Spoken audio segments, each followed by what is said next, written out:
somehow we've gotten used to seeing people living on the streets as a whole society. We've come to the point where we accept that.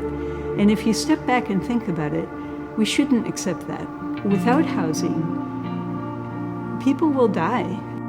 They die 30 years before everyone else does. I have a girl right now who had a cracked sternum, and because it's so cold, she shivered it into a break. Her whole chest is swollen. It's just was sort of a known thing that you're just fated to live and die on the streets.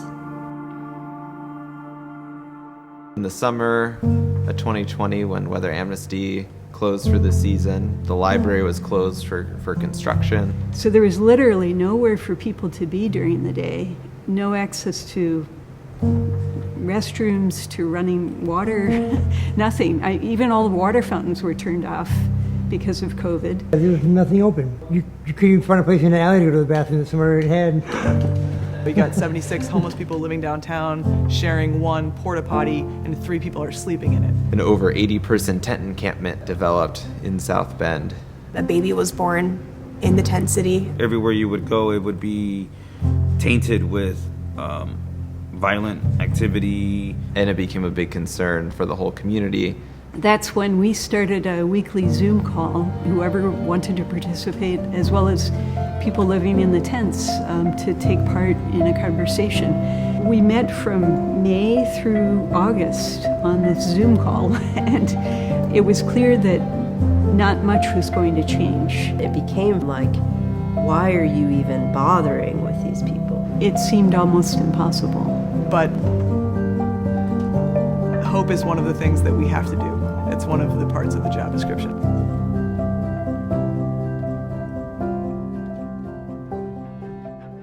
A donor of Our Lady of the Road, he said to me one day, if I put in $30,000, would that help? I said, yes, if you put in $30,000, we would start putting people in motel rooms. And then we found sort of this Night's Inn. At the time, it was rated the worst motel in South Bend. An old crumbly motel off of Lincoln Way. We brought all these people into the motel. The people that come to the motel are people who have largely been given up on. And, that maybe they've given up on themselves.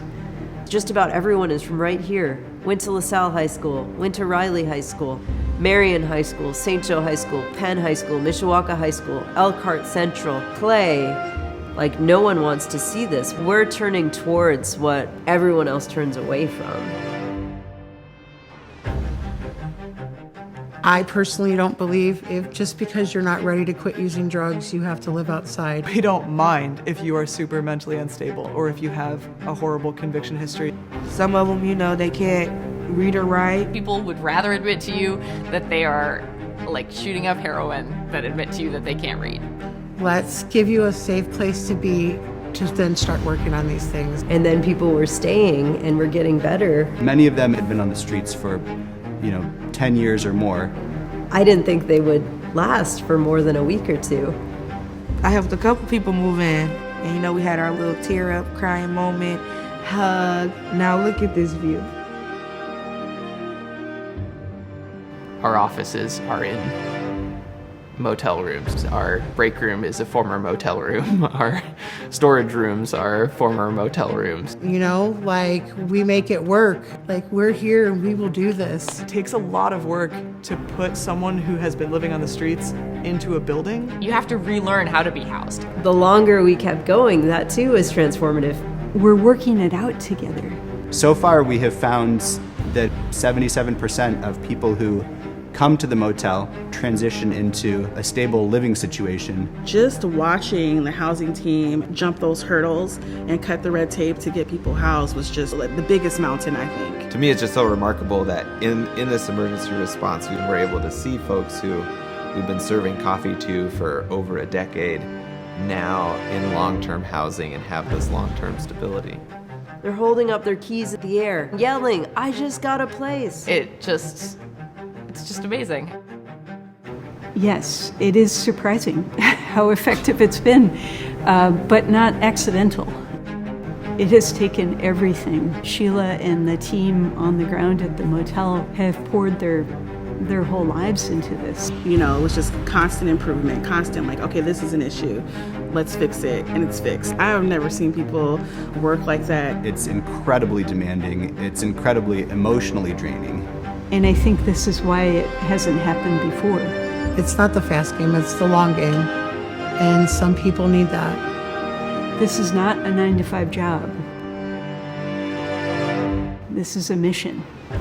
Now we're poised to take this pilot project that we've started as an emergency response and launch it into its own fully fledged community institution and continue filling the gap that it's been filling. That's what the Hope for the New Day Intake Center New Day project is.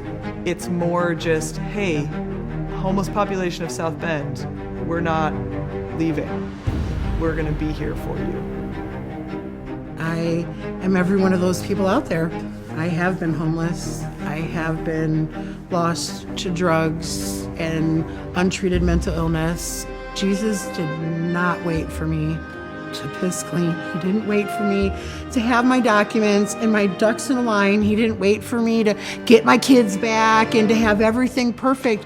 He gave me shelter when I was none of that. When I had none of that, I couldn't do none of that, and he sheltered me anyways. And I want to offer that. I want to help people like that. Everybody gets that opportunity. So that's why I'm here.